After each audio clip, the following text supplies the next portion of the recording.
more minutes. Few of our friends and are joining. Welcome, Arup sir. Excited to see you. Yeah, and thanks for some echo is coming, right? Yeah.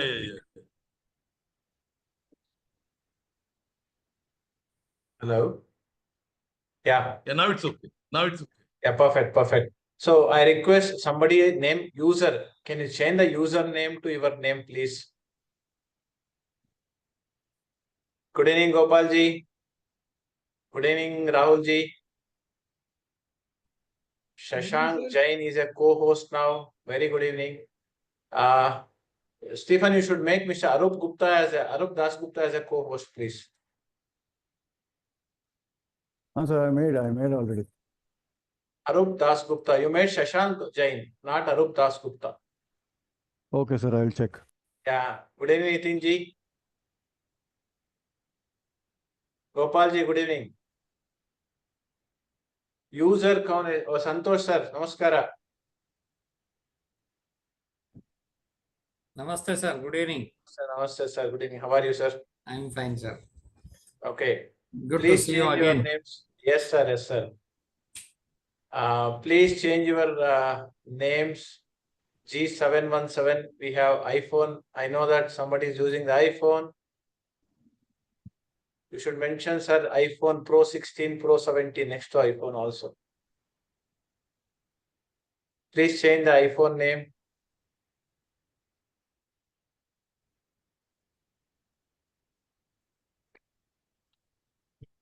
Arup sir, another 2 more minutes, we'll start. Everybody is joining. Yeah. Yeah. Right.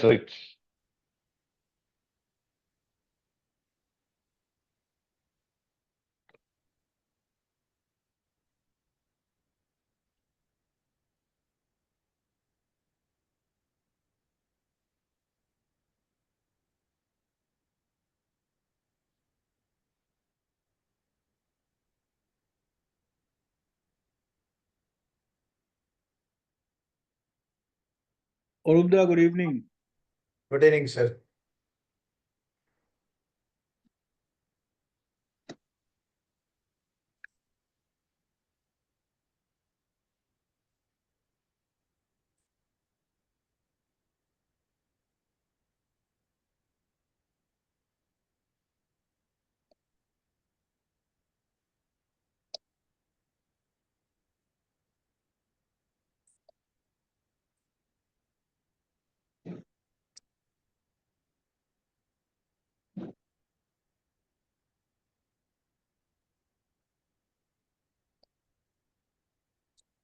Shashank ji, good evening. Good evening, sir.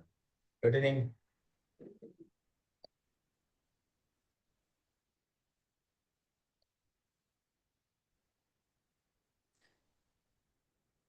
Kunal, good evening.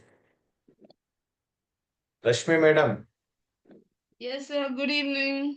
good evening. Please give your darshan also. Yes, madam, namaskara. Trying to adjust the curtains. It is Okay. getting a glare, I think. Yes, madam. Yeah, that's what. Yeah. iPhone, madam. iPhone, who is iPhone? Please mention your name. Good evening, Pinky. Good evening, sir. Yes, Good evening. Arup, Yeah. yes, Vinayji. Very good evening, madam. Nice to see you.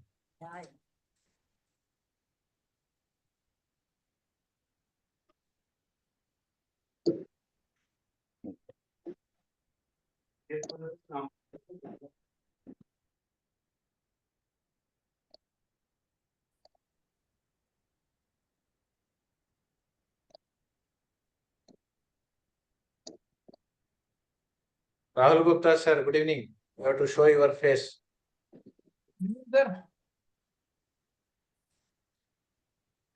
Manjunath Ganesh. Manjunath Ganesh from Good evening, Company sir. Secretary. Good evening, good evening. How are you, Manjunath? Fine, sir. Very nice. Fine.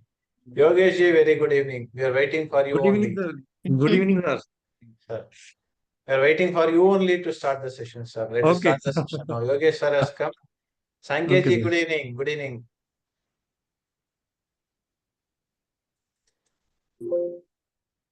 Yes, sir. So let's start the session. I know that we are 5:04. Okay, let's 5:05 also. Let's start the session. Very good evening to one and all friends. Welcome to the first session on deliberation on the case laws related to the RERA. First, I would like to thank each one of you being on this evening at 5 o'clock to show your excitement to learn more about RERA and more so for the case studies. It was a long pending, I can say, dream for this group to start the session on a regular basis to deliberate something which is very important and very critical to our knowledge and upskilling. And our own friend Arup Dasgupta from Kolkata has taken a lead that he will be presenting the two important case laws which are very, very relevant, very, very important, and which has a considerable impact on the way that we advise the client and the way that we represent before the authorities. So in this background, I welcome Arup ji for this session to deliberate. Mr. Arup ji is a FCA, LLB, ACS, CISA, ISAC of US also, and he represented before the High Court tribunals, government authorities, cyber laws before different authorities from the tribunal to the High Court, and IDT, GST has a huge stint and also a larger interest and knowledge on this. His online webinars are also and articles also has a millions of 2 million. That's a huge, sir. It's almost like following the Narendra Modi itself. That is a considerable view and followers you have it. It's fortunate to have on this evening to deliver on the important case laws related to RERA, sir. Okay. With this, on behalf of everybody, I welcome Arup sir for this presentation. Thank you. Looking forward to hear from you. Friends, a few important aspects. Request you to put your questions in the chat box. Okay. Start whenever, don't wait till end. Skip putting your questions on the chat box so that like everybody would have been learned what is your question, and also Arup ji, the speaker, also would have been read the questions. We'll take up together as and when the speaker comfortable and as and when the speaker share that, or if he include those questions during his presentation, when he also consider that along with the presentation also would be a good aspect to go with that. Okay. Thank you very much again for everybody. Let's start the session. Arup ji, over to you. Yes. So thank you, Vinay. I think it's a wonderful opportunity. Yes.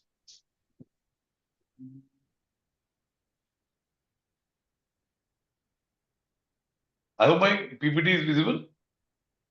Yes. Yes. Okay. Thank you. So first of all, thanks to each one of you for joining in.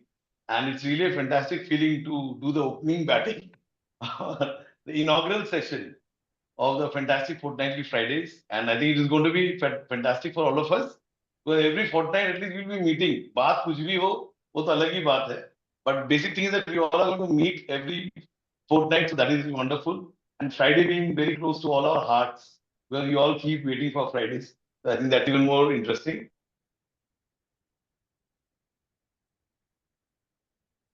The fact what we have discussed with Vinay ji is that about the sections and all. So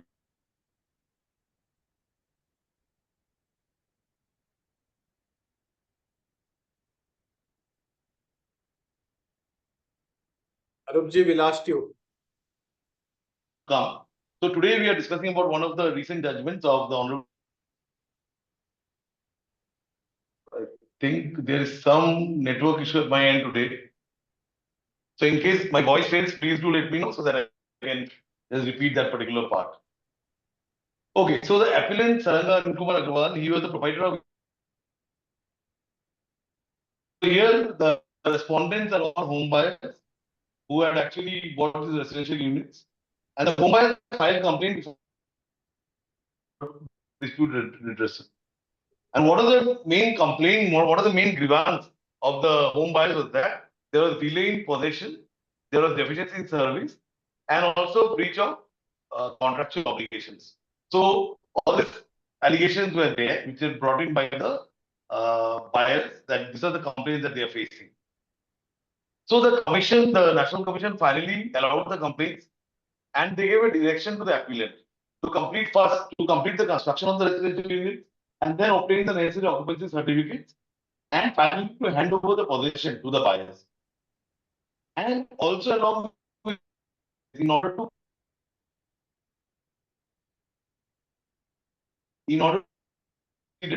that you should not record this particular thing. No other promoter or developer should think that home buyers are at their peril and wish. The NCDRC also imposed 27 penalties of high volume on the appellant for failing to deliver the possession within the stipulated time. Okay, the voice is breaking. Okay, 1 second. Vinay, let me just change my network. Just 1 second. Just showing at my end. Is it okay now?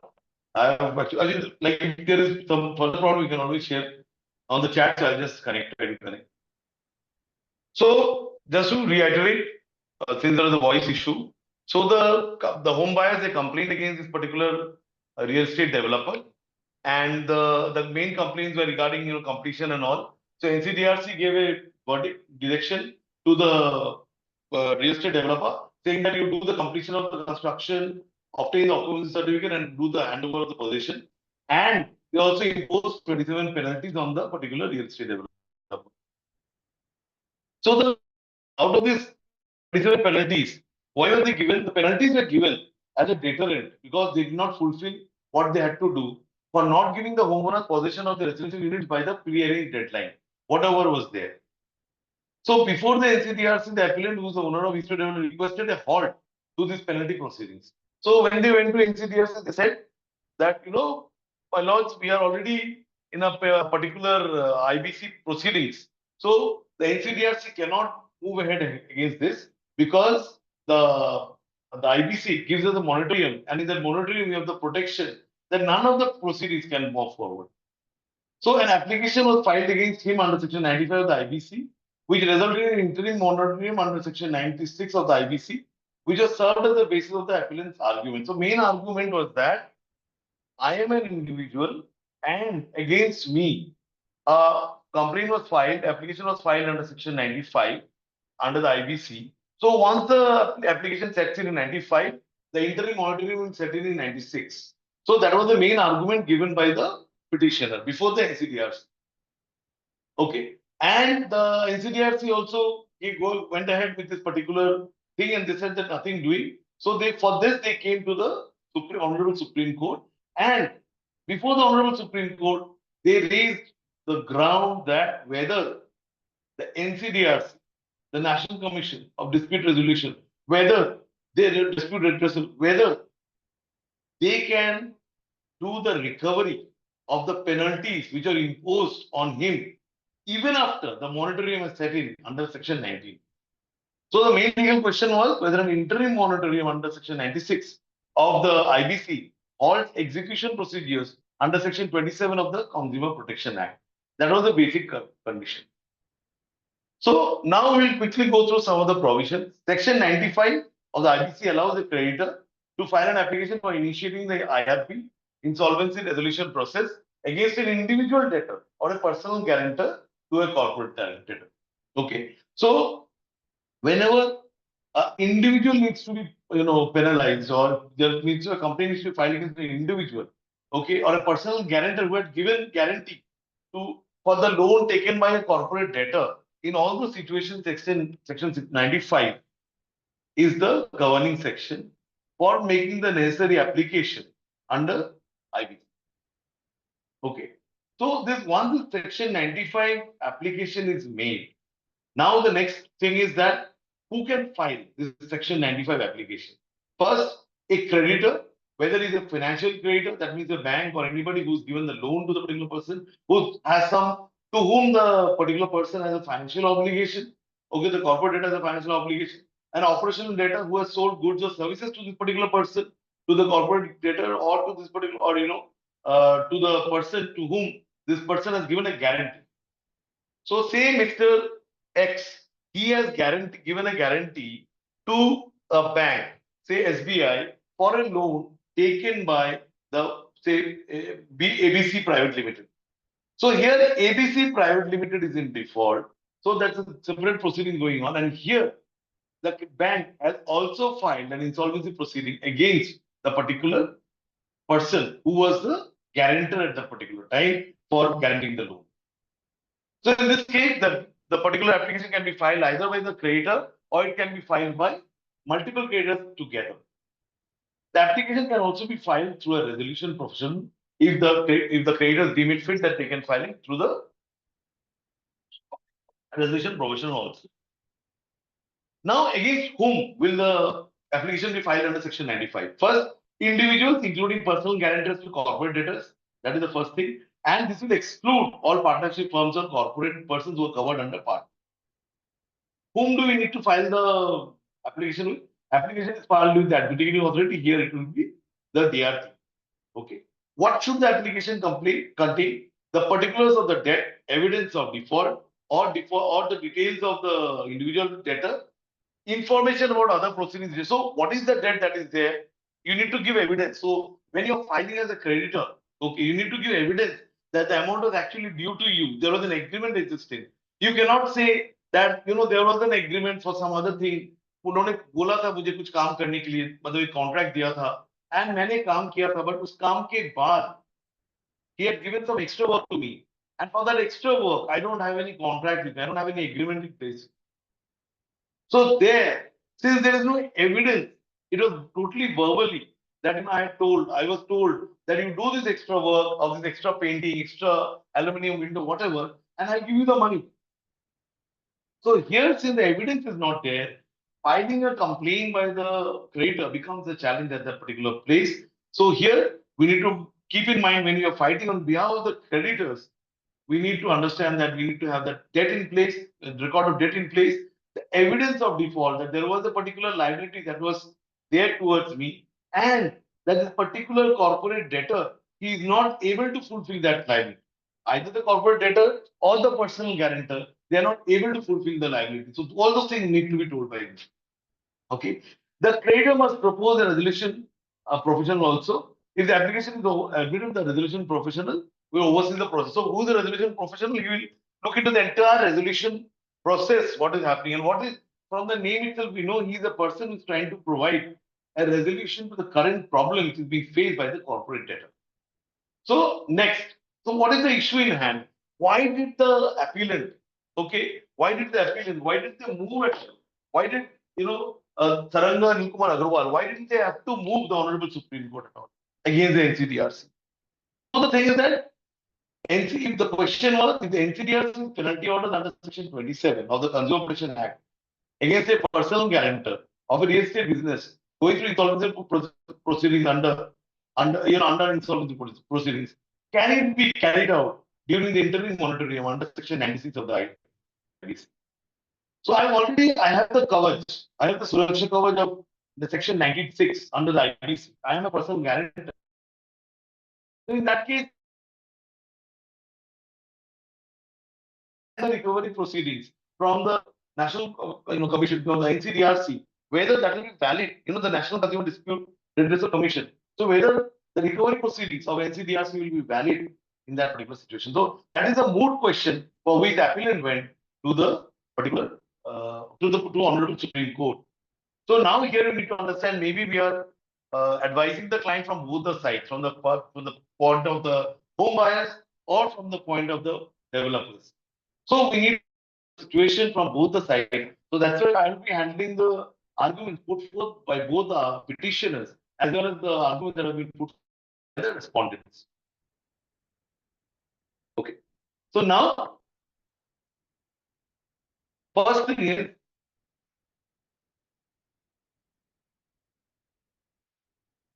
so key arguments put forth by the petitioner first. So now the arguments put forth by the builder. So those are the arguments that we are going to listen to, and then we'll look at the arguments put forth by the home buyer. So when Section 95 application is filed, all debt-related processes are automatically halted under Section 96 of the IBC. So you are asking for a recovery of a money which is due from me. Here by you, I mean NCDRC. So, but how is the money recoverable? Because that is also kind of a debt. Okay, that is the money I owe to you. You have imposed a fine on me. That is the money that I owe to you. So that takes the color of a debt. And once Section 96 says the debts are not recoverable, how will the fine or the penalty imposed by the NCBRC be recoverable? So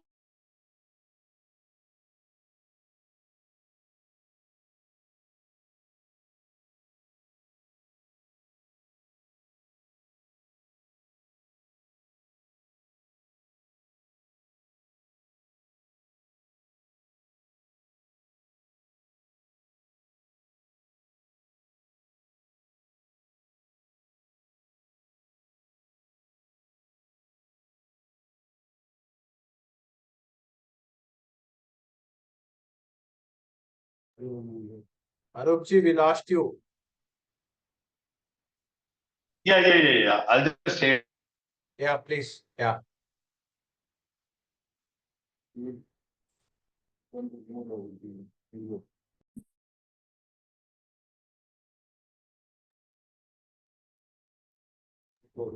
Yeah. Abhinavji, appreciate the letter you've given to RERA. Yeah. So the first argument was that financial obligations or debts are resulting in non-delivery. Sir, you should share the presentation, sir. Yeah, now we can able to see. Yes, sir, please. Yeah. Yeah. So financial obligations or debts resulting from non-delivery and inadequate service to home buyers are the basis. So that was the first argument.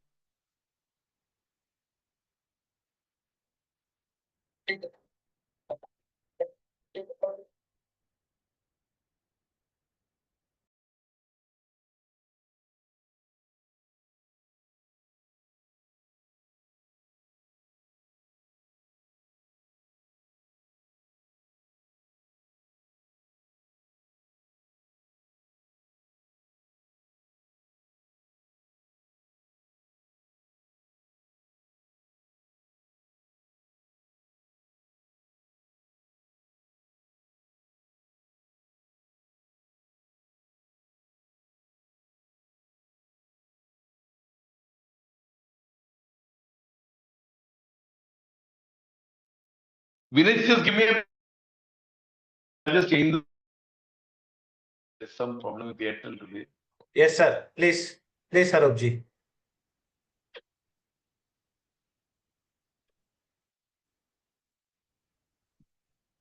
Pinky, are you there? Yes, sir. I'm there. Okay, just moderate, na. Just I'll be away Sure. and I'll come back again. Okay. Sure, Yes. sure, sure. Thank you.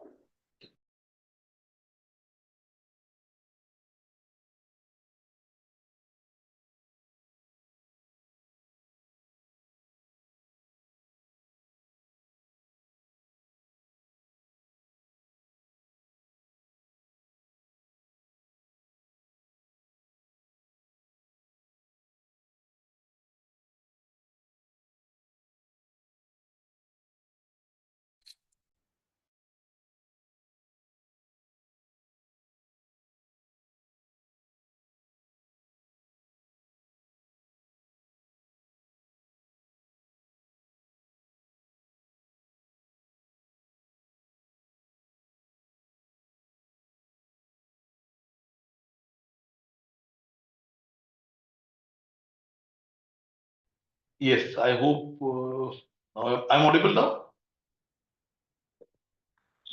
Yes, sir. You're audible.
Sorry, sir, there's a major issue of network. I don't know. Yes, just try, or else I'll try for my phone connections.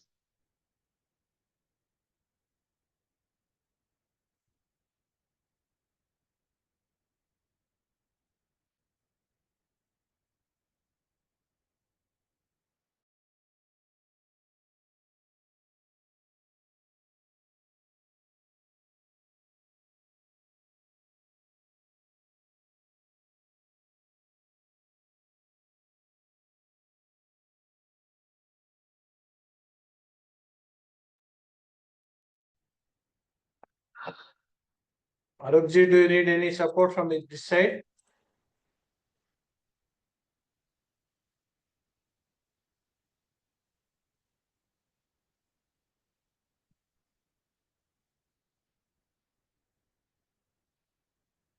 Stephen, can you make Pinky as a co-host? Okay, sir. Yeah.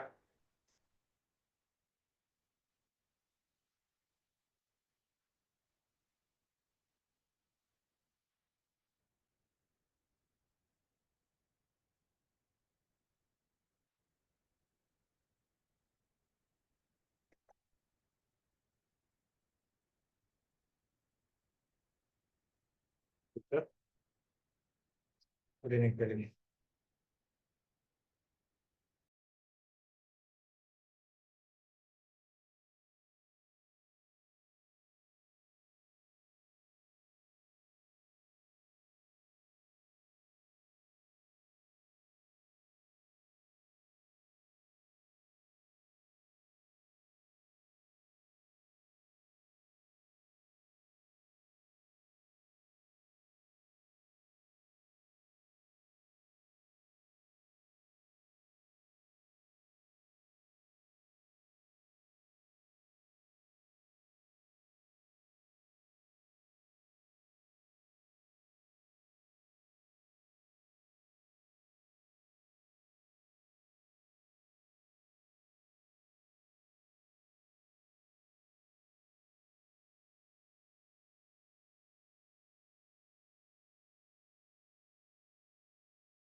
We'll just wait for a couple of minutes for Arup sir to set up.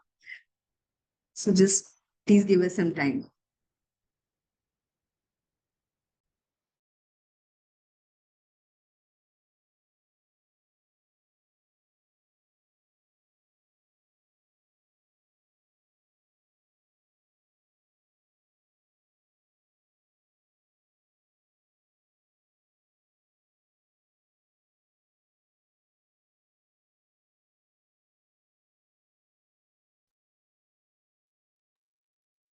Yeah.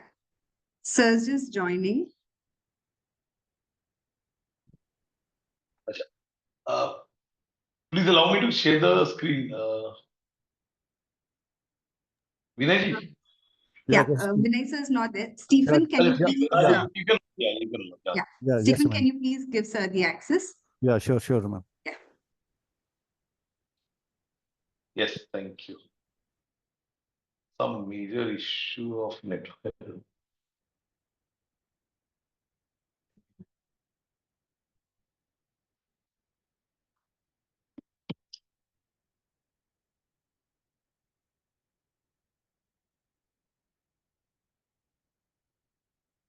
One second, I just need to open my PPT.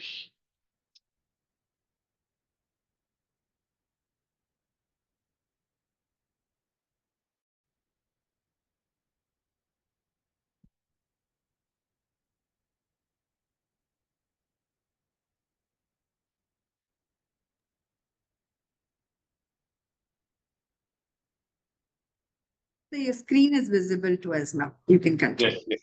Yeah. Yeah. So now, as you could see in the first argument put forth by the petitioner was that these are all debt-related procedures and automatically halted under Section 96 because that's what 96 says, which we'll see in the slides to come. Second was that execution actions are under Section 27 of the CP Act are a means of recovering the penalty sums that have been already awarded. So there is a debt which is existing according to the petitioners. Once the penalty is imposed, it's a debt, it's an obligation that I have to meet. And so that is already there. Now, only what the Consumer Protection Act is trying to do is trying to recover this particular penalty from the developers. So they cited P. Mohanraj and others versus Shah Brothers Private Limited, where the main argument is that the corporate moratorium even suspends quasi-criminal actions pertaining to debt. So we'll just quickly go through P. Mohanraj and others versus Shah Brothers because this I find to be relevant in the entire discussion. So Shah Brothers is filed complaint under Section 138 of the NI Act for dishonor of checks issued by Diamond Engineering, which was the corporate debtor. Meanwhile, so a check was issued. Yeah, so a check was issued, and in the meanwhile, an insolvency petition under Section 7 of the IBC was admitted against Diamond Engineering, which was the corporate debtor, triggering the moratorium under Section 14. Please mind, there are two kinds of moratorium. One is under 96, other is under 14. We will go through what is the difference. But just to understand broadly, the 14 is mainly to individuals and 14 is for corporates and 90 is mainly for individuals. So the question was, can proceedings under Section 138 under the NI Act continue once the moratorium kicks in under the IBC Act?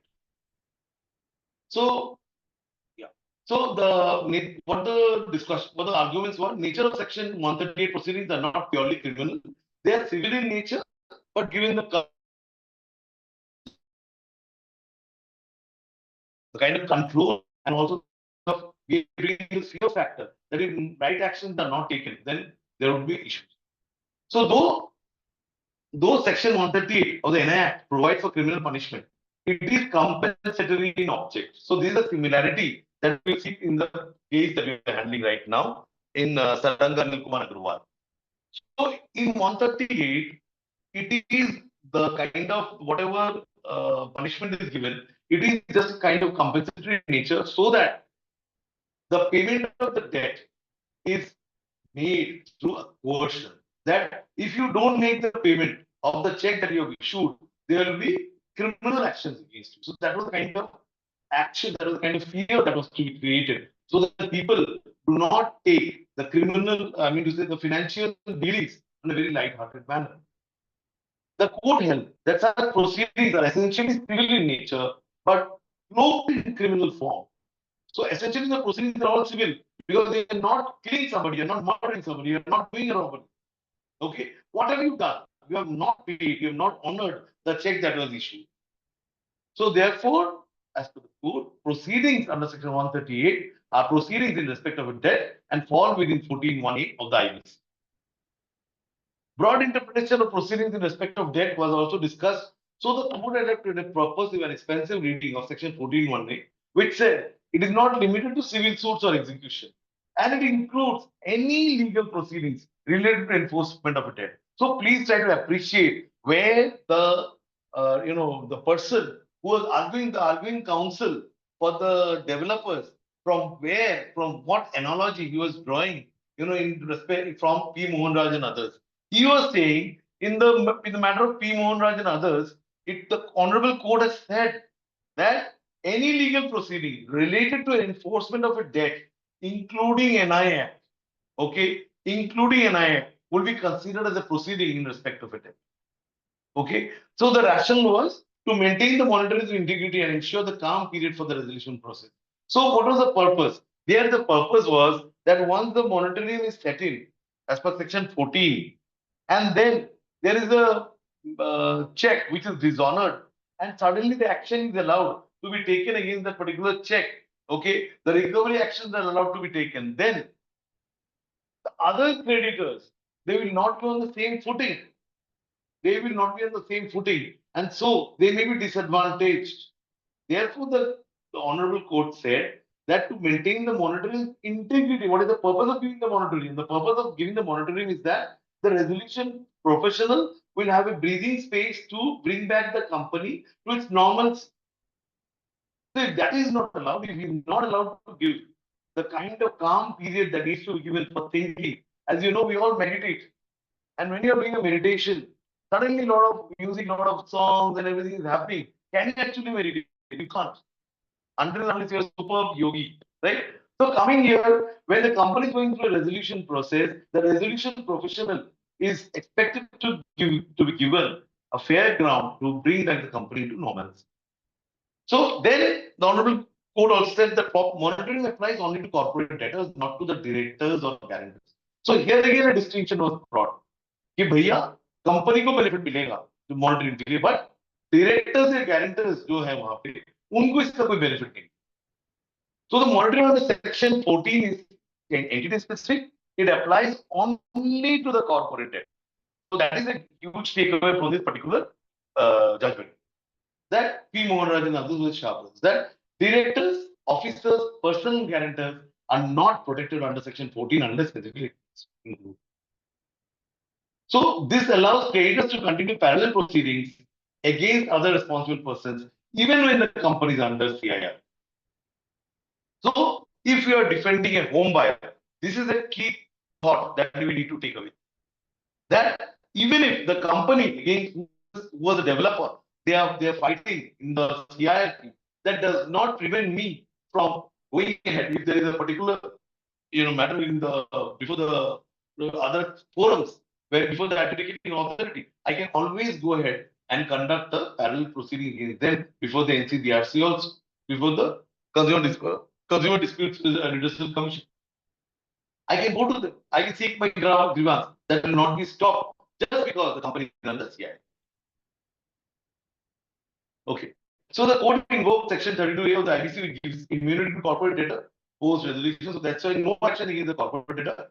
Then they discuss about 41 of the NI Act, which discuss about vicarious liability for the directors, that the liabilities of the directors are all encompassing, and the principle of harmonious construction, that when two particular acts have a different interpretation, we need to combine both of them and harmoniously, try to interpret what would be the best interpretation to give the justice to the people for whom the law is actually enacted. Okay. So held that when two laws are in apparent conflict, the later law, here in this particular matter, IBC, will prevail, especially in insolvency. So they also discuss about the legislative intent and scheme of IBC. So finally, what stood is this, that we discussed before, that any legal proceeding related to enforcement of debt would also come under the proceedings in respect of that. That was the main argument in P. Mohan Raj and others. Okay. So proceedings under section 138 cannot be continued or initiated against a corporate debtor once monitoring is imposed. However, this can proceed against individual. The ruling strikes a balance between the insolvency framework and the creditor's enforcement rights. So those are the two arguments that we have just discussed. Now coming to the third argument of the petitioner. It is said that it is contended that the corporate moratorium under section 14 is less extensive than the protection afforded to the personal guarantors under section 96 of the IBC. So they feel, the directors here, they feel that section 96 has even wider spectrum than what is there in section 14. Okay. So why do they feel so? They are now dealing into section 96. So when does it apply? It automatically comes into effect from the date of filing of an application under section 94 or 95. So a creditor files an application against this particular debtor under section 94 or 95. From that particular date, there is a moratorium which sets in for the particular creditor. In this case, the personal guarantors. Next, in 1A, it says an interim moratorium shall commence on the date of the application in relation to all the debts and shall cease to have effect on the date of admission of such application. So, from the date of application to the date of admission, that will be the period for which the moratorium will lie. Okay. So, till that, you have the Suraksha Kavach, you have the protection of the IBC, and nobody is going to lay your hands on you. Okay. So, what are the protections that you are getting as a personal guarantor or a director. So during the interim monitoring period, any legal action, please bear these words because they have deeper meaning. And when you're going to fight litigation in terms of RERA, yeah, combined with where IBC or the consumer disputes is there. So when you're going to handle those situations, this particular part, 96B, 1B, will come into play. So any legal action or proceedings pending in respect of any debt shall be deemed to have stayed. So if that was a debt or a legal action or a proceedings which was pending on that particular for that particular debt, that will be deemed to have been stayed. So here we need to understand that the penalty that was imposed by the NCDRC, this is a proceeding that is okay, but this is not in respect of any debt. So it is not going to be stayed, right? Next, and the creditors of the debtor shall not initiate any legal action or proceedings in respect of any debt. Okay, the creditors of the debtor shall not initiate any legal action or proceedings in respect of debt. So here, the NCDRC is not a creditor. The NCDRC is not a creditor to this particular person. Why? Because it's a government body which has taken a legal conscious decision of imposing this fine for non-diligent action. So, can this particular argument be taken by the developer? That is the moot question. Now, we have discussed 96, so we'll now discuss about 48. So, we need to understand that 96 is an interim moratorium. You see the word in 1A, the word is the interim moratorium given from the date of filing of the application under section 94-95 to the date of admission of such act. Till that time, you have this particular moratorium. But what is 14? 14 is all encompassing. It's a huge moratorium that is given. Okay. So the adjudicating authority shall by order declare moratorium for providing the following, namely, the institution of suits or continuation of pending suits or proceedings against the corporate debtor. So you cannot file a new suit, you cannot continue a pending suit, including execution of any judgment, decree, or order in any court of law, tribunal, arbitration panel, or other order. Okay, but here you need to understand that when we are doing this, the penalty is being tried to recovery. Is it execution of a judgment, decree, or order in any court of law, tribunal, or arbitration panel, or other authority? Okay, which is being instituted or where it is being continued. Okay, so that is again another argument that the developers have taken at a later point of time. Next, when you are in the moratorium, you are not allowed to transfer, encumber, alienating, or disposing by the corporate debtor any of its assets or legal right or beneficial interest therein. So you are under the company is under IBC. Okay, now the company wants to just give that particular gift to its directors, to its son, to the son of the director or anybody. So it cannot in any way, whether by taking consideration or without taking consideration, transfer any of the assets. Any action to foreclose, recover, or enforce any security interest created by the corporate debtor, that also will not be allowed during the moratorium period. Okay, in respect of any property, including any action under the same surprise here. So the particular bank had given a loan to somebody, and now that somebody is a guarantor, and here the particular partnership, the corporate debtor, they are also in the IBC, they are in a CRP proceedings. So in this case, what the bank wants is that, okay, since I'm not able to recover the money from the director who had also taken a loan, I'm going to foreclose that particular loan by adjusting the security which is available from the company. So nothing, no foreclosure, no recovery, nothing is going to be done against the particular debtor. The recovery of any property by any owner or lessor where such property is occupied. So all these actions that you can see in section 14 is that no recovery can be made. No actions can start. No suits can be instituted during this particular time in respect of any of the properties. Rather, you cannot transfer also any of the properties which are there in the books of the corporate debtor. So this is basically a tabular difference between section 14 and 96. So since you'll have the PPT, you can go it at leisure. But certain things that I wanted to discuss is that if you need to see, then what are the main differences? First, it is applicable to a corporate debtor. Section 14 whereas 96 is applicable to the personal debtor. What is the triggering event for 14? It's CIRP, whereas the triggering event for 96 is 94 or 95. In case of 14, it's automatic and comprehensive once the CIRP is set in. Okay, but in case of 96, it's an interim moratorium from filing till the disposal of application under section 100. Okay, again, the period, that is also different as we already discussed. What are the prohibited actions?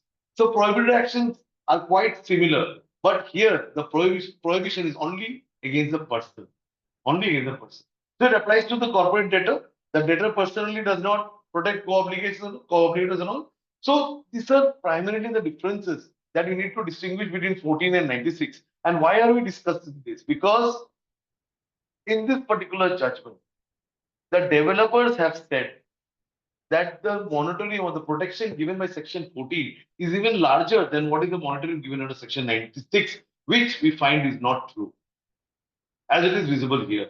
Considering the period, considering the kind of protection that you're getting, the corporate debtor is getting, no such kind of protection is being available to the individual or the personal guarantor. So if you are intending to file a suit against the developer, okay, who's maybe an individual person or against the partner or the director of the particular company. So in that case, we need to think on the lines of Section 96 and 14. We need to understand what would be the consequences. So that's the reason for the discussion of this particular part.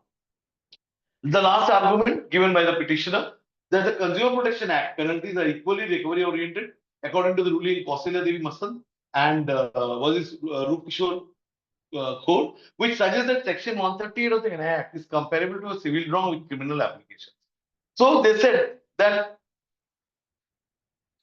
in Kausalya Devi, it was said that Section 138 Act of the NI Act is a civil wrong with criminal implications. So they said that similar thing is there in the Consumer Protection Act, that we have done a mistake, and for that mistake, the developer is punished by saying that okay, you have to pay a penalty. So that is a mistake that is there. Okay, so that is again the recovery that is being happening. That is recovery of a debt that is happening, and as we have just seen that under Section 96, no recovery of debt can happen once an application under Section 95 is made. So that was the fourth and the last argument of the petitioners, of the developers. But Honorable Court, in this matter of Kausalya Devi Masan, they shared that having considered the submission made on behalf of the parties, we view that gravity of a complaint under the NI Act cannot be equated with an offence under the provision of the IPC or the other criminal offence. The other was just sharing that, the kind of offence is created when a murder is happening, when a theft is happening, when robbery is happening. Okay, under the IPC. The enact is not such a liability. You're not doing anything like that. You're not harming a person. You're not killing a person. You're not taking the property of another person. But still, just to prove a deterrence, a criminal color is given to a civil law. That's it. That's what the court said. And Office Under 138 is almost in the nature of a civil wrong, which has been given a criminal overtone. The learned magistrate in his wisdom was of the view that imposition of a fine. So why is the intricacy of this particular judgment is so wonderfully written that imposition of a fine payable as compensation to the appellant was sufficient to meet the ends of justice in the instant case. So you have not given handover on time, you have not done the construction on time. So the NCDRC has imposed a fine. Why? Why have they imposed a fine? So that this will be paid as compensation, to the flat owners, so that the developer is actually punished for doing a wrong to the flat owners, delivering the flats which they have booked with the hard-earned money. So finally, this is also discussed in para 60 of the current judgment, Sarangal Bhavesh said, where it says, the Honorable Court has said, thus it has been submitted. Similarly, the penal provisions under the Consumer Protection Act cannot be equated to offences under the IPC. Since these are also recovery proceedings in nature, they would also fall within the ambit of Section 96 of the IPC. So this is what the court is saying as per the argument. This is not the court's observation. This is what the court is saying is the argument put forth by the petitioner that similar to the NI Act, the Consumer Protection Act is also similar, and therefore these recovery proceedings which are happening, so since they are there, so therefore they are also limited by Section 96. So these are the four arguments that was there, and finally the final submission was that the definition of the term debt is wide enough to not only include quasi-criminal proceedings but also recovery proceedings. Okay, so the debt, the word debt used in the Section 96 that has a wider spectrum. It is going to include even the recovery proceedings because the recovery is made because of a debt. So now let us take a minute break. Let us have water and all. Because our discussion was just give me 5 minutes. Yeah, while sir takes a break, anybody has any questions, can please put it on the chat. And I think once sir is done with his session, we can take those questions. Or however sir is comfortable. I mean, you can take the questions Yes. even now, sir, if someone wants to ask a question. But Uh, I think we can take it at the end so that Mhm. I'll just complete the first one, then you can take the questions. Yes, we'll take it in the end. Okay. Sir. So after a small break, so arguments of the respondents will come in now. So what are the respondents saying? What are the home buyers saying now? Okay. So they are saying that only recovery actions and civil proceedings pertaining to a debt are covered by monetary. Criminal proceedings under Section 27 of the CP Act, which includes possible incarceration, are not. So it's about the recovery of any action that is going to be taken. Here, it is a penal action that has been taken against you because you have not done actions on the right time. You have not taken the action that you have to take. So therefore, under Section 27 of the Consumer Protection Act, the actions have been taken against you to penalize you. So this penalty cannot be equated with the recovery actions under the NI. Then they said penalties imposed by the NCDRC are not merely for debt recovery. So I'm not recovering a debt that was outstanding to you. What I'm trying to do is actually uh, recover the penalty that is being imposed by the NCDRC. Okay. So they are what? They are punitive measures to deter unfair trade practice and ensure compliance with the consumer protection law. So a consumer had come to you to book a flat. You have taken money from him, booked the flat, but you have not delivered on time. So there is deficiency in service.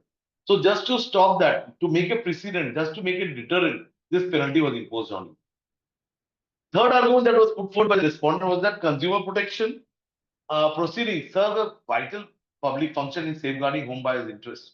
So, if just because there are the proceedings under the insolvency thing under Section 95, if this particular penalty proceedings are halted, it will give a wrong signal to the consumers. Why? Because the home buyer's interest will not be guarded there.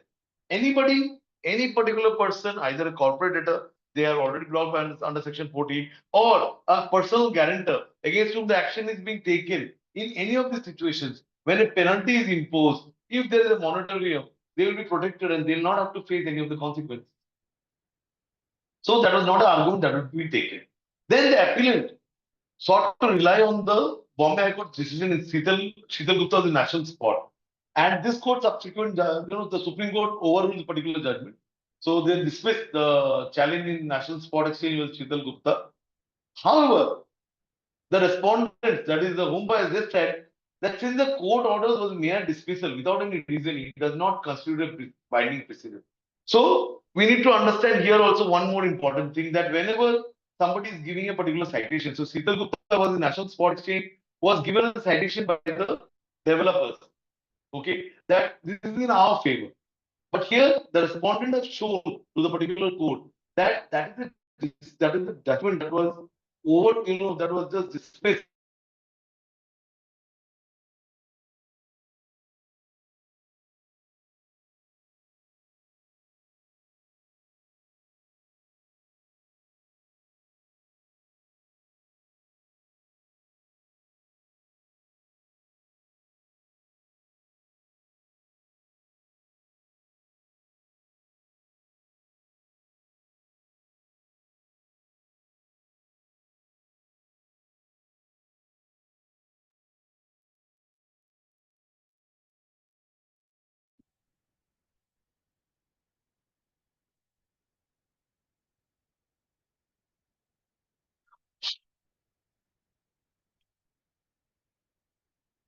Okay, so further they said that in a particular judgment, the response submitted that a non-speaking dismissal order does not decide any legal issue and therefore does not attract the doctrine of merger. So whenever we are citing a particular judgment and we say that, okay, this judgment was overturned or dismissed by the Honorable Supreme Court, we need to see whether dismissal happened. Did it happen on grounds of merit? Was there a speaking the order, or it was just merely dismissed on some technical grounds?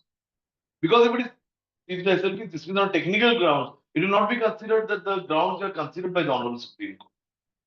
Okay. So in contrast, the NCDRC correctly applied the ratio of Ajay Kumar Radhesham Goenka, which distinguishes civil liability from criminal prosecution and which held that criminal proceedings against individuals connected to a corporate debtor do not cease because of the corporate insolvency.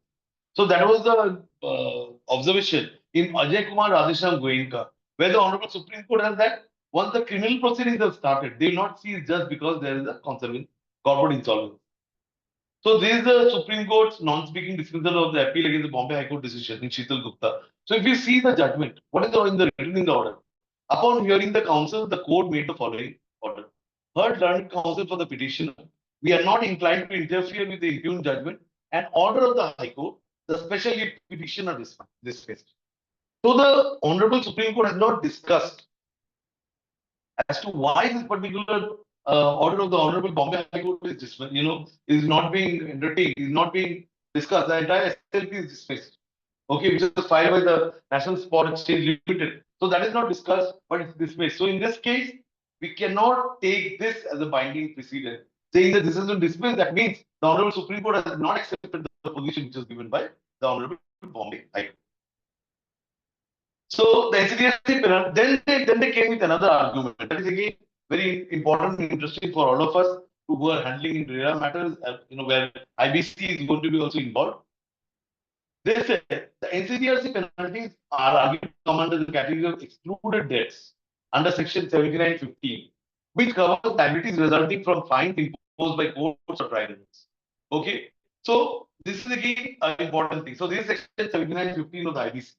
So if you see in E, in the column in E, in the para E, it says any other debt has been prescribed. So what are the things which are excluded from the definition of debt, which will get the benefit of moratorium? Liability to pay fine imposed by a court or tribunal, that is out. Liability to pay damages for negligence, uses of breach of contractual or state or other legal obligation. Liability to pay maintenance to any person under law for the driving in force. Liability in relation to student loan and any other debt that was prescribed. So that is also excluded here. So that is one of the key arguments which was taken by the home buyers. Okay, that which covers the liabilities resulting from fines imposed by courts or tribunals and damages for breach of obligation and are not covered by the moratorium under IBC.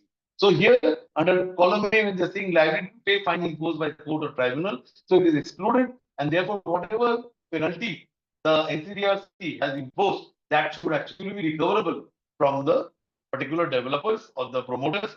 That is the main argument that was put forth by the home buyers. Now, after the argument put forth by the home buyers, the final observation of the court which says, regarding the debt moratorium, we need to establish a distinction between civil and criminal process. Keeping in mind that the criminal proceedings, including the imposition of penalties, are not always paid unless specifically authorized by law. So here two things are coming in. That when is a fine or penalty imposed upon you, when there is a mens rea, when you have taken a criminal action, okay, so that is the time when a thing will be taken against you. So you need to keep that in mind, and so we need to distinguish between civil and criminal process. Okay, then it said it was decided that the NCDRC's fines are different from the IBC debt recovery proceedings because they are regulatory in nature and result from the violation of consumer protection legislation. So you have violated some of the act. Because of that, your penalty has been imposed on you. So it is not a debt, it is a penalty which is being imposed, and that is equally recoverable. Further, the court made it clear that the corporate moratorium under section 14 of the IBC is different and more expensive. They have gone against what the petitioner has said, and the Honorable Court has said it's more expensive than the moratorium under section 96, which we have also seen in the comparison that was given a few slides above. Further, the court said, declared that regulatory fines levied for breaking consumer protection rules are not covered by section 96 of the IBC. Rather, it only relates to debts as defined by the IBC. So again and again, that thing is coming in that whatever fine is being imposed, it is not a financial obligation that you have taken some service or goods or you have taken some money which you have to repay. It is not like that. It is a fine imposed on you which you have to pay. Then the Honorable Supreme Court highlighted the difference between criminal process and punitive actions, pointing out that section 27 of the Consumer Protection Act fines are intended to promote compliance. The main purpose is not to collect that 1 crore 27 lakhs odd money. Okay. And if the purpose is also not to recover any debt that is being owed to the creditor. What the consumer forum what they want is they want the compliance to be done by the particular flat owners. That's it. It was determined that the goals of consumer protection laws would be undermined if all regulatory penalties were suspended. They reiterated the monitoring for excluded debts under Section 7950, which includes damages for breach of obligation, is limited by Section 94(3) of the IBC, suggesting that regulatory penalties may be included in this exclusion. So, this argument taken by the respondents that this kind of penalties which are there, they will fall within the exclusions which are mentioned in Section 7915 of the IBC Act, and therefore this will be a part of that particular exclusion. And that's why it is recoverable. Why it is not a debt? Further, the distinguished procedures under Section 127 from Section 138, which are totally different in nature. Okay, because in 138 there is a money which at stake which is not being paid. A check was issued, that means there was a debt that was outstanding. The check was issued to settle that particular debt, and the check is dishonored. So the underlying there is a debt in case of NI Act, but in case of Consumer Protection Act there is no underlying debt, and therefore this concept of Section 96 moratorium cannot be brought in this particular. Stated that agreeing with the appellant's position would further deny relief to the home buyers and compromise consumer protection regulation. So the final decision, the appeal was denied. The appeal which was made by the developers against the order of the NCDRC that was denied by the Supreme Court. They decided that the NCDRC's fines are regulatory in character and do not qualify as debt under the IBC. So that is the bottom line. So they are fine and they are not debt under the IBC. And they also decided that regulatory fines levied for breaking the consumer protection are not covered by the moratorium under Section 96 of the IBC, and instructed the appellant to abide by the NCRT's penalties within 8 weeks. So this is what I had to discuss. So if there are any questions, now I would like to take. And yeah, I think that's it. Sorry for the network connection. There was, I don't know what was the challenge today. There was a network issue at our end. So thank you Yeah. so much. I think this was a wonderful session, and the initiative itself, I think, is very, very commendable, and you've set the tone for the upcoming sessions. So if there are any questions on this, I can just take them. Any questions? And the purpose of discussing this particular judgment is that in this particular judgment, basically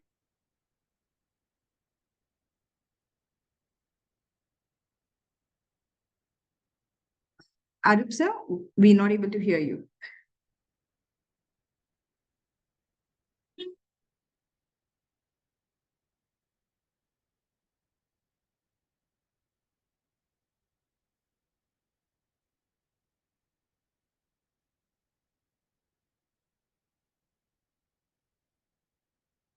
Anybody has any questions?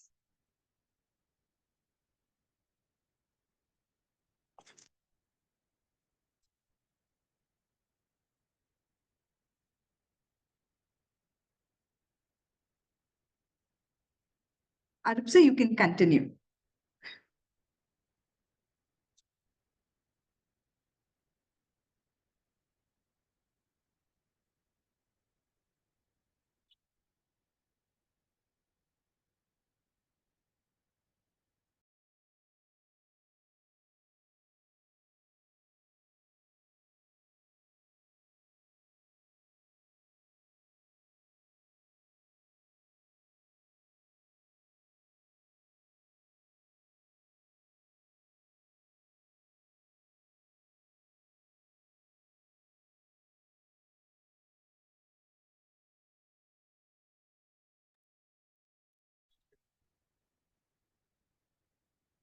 Yes, sir. You could continue. So you're on mute.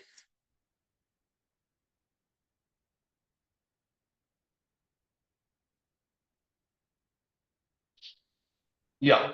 So I was just saying that if there are any questions, then maybe I can take them. Friends, or anybody is has any I'm questions? done for the day because there's too much of network at my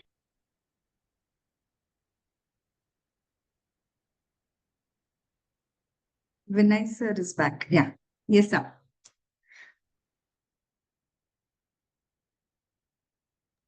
Yeah, sorry, your take. I was on the other call with the institute committee. Okay, I couldn't participate. Even Nitin was there, our Ramesh sir was there, and also our Yogesh ji was there in the other call on the same okay. topic of the RERA, where how do we take this program or take this RERA and real estate to across India to various places. That was the Right, right. interaction. It was a pre-scheduled call at 5:30 to 6 o'clock. We were there. Sorry for not being here fully. So, initial slides I heard, later I do not know. Probably I'll go through the recording and I'll hear and come back to you, sir. Thank you so much. Unless we have any other questions of the participants, our own friends, probably you have to switch on all your cameras and please come on. And I'll also wanted to share something with everybody. Ramesh sir is Yeah, there? let us take a photograph. Yeah, Let us perfect. take a photograph. Yes. Yes, sir. Yes, sir. Yeah, I think how we do that? That view, some view is there, no? Ah, got it. Yeah. Yeah. Yes, I think we all can switch on our cameras. तो एक बार Yes. सबसे मिलना भी हो जाए and photo भी लेना हो जाएगा.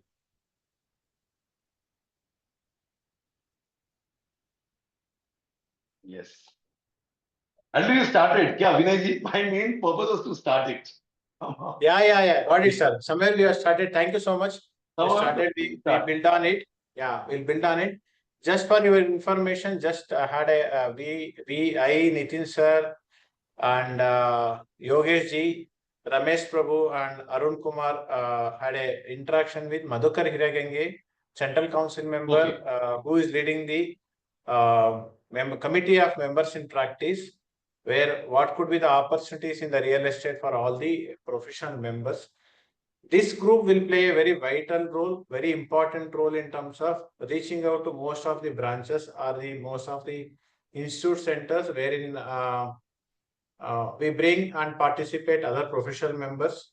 Also, there is a proposal to include the industry also, like invite the accountants, legal team, finance team, compliance team as part of this program, which is scheduled, and probably another 15 to 20 days, there would be a structure will be out, and all of us can part of that and can contribute it, and which including same like a related to the industry, contract act, transfer of property act, stamp duty, RERA, income tax, GST, environmental laws, various clearances, funding.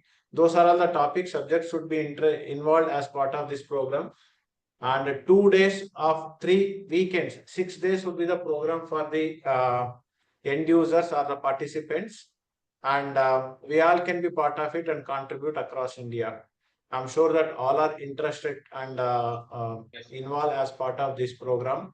On behalf of this group, I have promised the committee also that we do good job, sir. With the support, we have a army of professionals who always support for any of the activities of the um, topic or subject related to RERA. On behalf of you, I have given a promise to them. We'll make it success and we reach as maximum as possible, sir. Perfect. That is super. I need the input from everybody because they are requesting us to come out with the background material, and I request each one of you to probably will share you what could be the structure from the institute they are looking at. We can start working towards the background material also, sir. Right. Right. Yeah. ठीक है. चलो, Anything? I think we'll take the photo now. Yeah. Yes, Vinay ji. ले लेते Yes, हैं. yes. Yes, Vinay ji. I think हमने जो certification course किया था, एक फर्स्ट बैच जो हाँ. सर्टिफिकेशन कोर्स था, उसमें भी हमने काफी चीजें कवर करी थी, और उसमें भी apart from RERA act, IPC और some local laws, stamp act और कॉन्ट्रैक्ट एक्ट, वो सब कवर किया था. तो हम कुछ मटेरियल वहां से यदि बोरो कर रहे हैं, और हमारी टीम के अंदर से हम डिफरेंट डिफरेंट पर्सन्स को डिफरेंट डिफरेंट एक्ट के बारे में असाइन करते हैं रिस्पॉन्सिबिलिटी। तो वो जो 400 पेजेस का जो हमको एक कोर्स मटेरियल तैयार करना है, तो उस पे हम अलग अलग को रिस्पॉन्सिबिलिटी देख के उस पर आगे बढ़ सकते हैं। We have a very good team of our 50 persons which are present in Hyderabad last year, Yes. Yeah. and all are Any- very competent persons. Yes, sir. No doubt about it, sir. Yes, yes. Anything for anybody? Abhinav sir, Pinky, Rahul sir, Shanshank ji, Kunal, Saket, Sanket. Anybody wanted to share anything? So we are all ready to be a part of it, sir. So anything that we can contribute, I think we should be ready to do it. Thank you, Pinky. Abhinav sir, you're silent about it. Was just in, sorry. Actually, was involved with some official work. Okay. Good initiative. I will be interested in contributing whatever way I can. So anything that you all decides, I will be always be there. Thank you, sir. Thank you. Vinay sir, first of all, thank you for starting this series of sessions on RERA. And Arup ji, thanks to you for taking the first session. You can always be the opening batsman here also, just like the GST group. Yeah. When is the next program? Who will be the speaker? Who is the speaker next? Yogesh ji said he will be, but anybody else can also volunteer. Next week to next week is a program that is scheduled. 26. So, yeah. Please, I will not be able 25th, to join on 26th. 25th. 25th. I will Friday. not be able to join on 25th. So either please keep it on 26th or 27th. Yogesh ji will keep it on 25th, whether you there, I there, let the Okay, program go. okay. That's not because Okay. I'm sure that each one of you will have some other program. Yes, somebody 25th even I'll be also in Pune, but we'll make it happen. Okay. Because Okay. either of us can lead it or either of us can Okay. introduce others and deliberate it. Okay. Yeah. Yogesh ji, naam change nahi kar sakte na, that is the problem. Okay, sir. Okay. Yeah. Fantastic Fridays. hai na? Fantastic Friday naam change na. The Friday is always fantastic. Yeah, yes, sir. इसलिए, so I just wanted, probably we'll talk to Dilip ji. Dilip ji has recently presented some program in the Mumbai also. So Okay. of course, either of us presenting is not a great challenge next 15 days. Some of will be there. Okay, we'll talk to someone and I'll figure it out, sir, who can be the next program. Okay.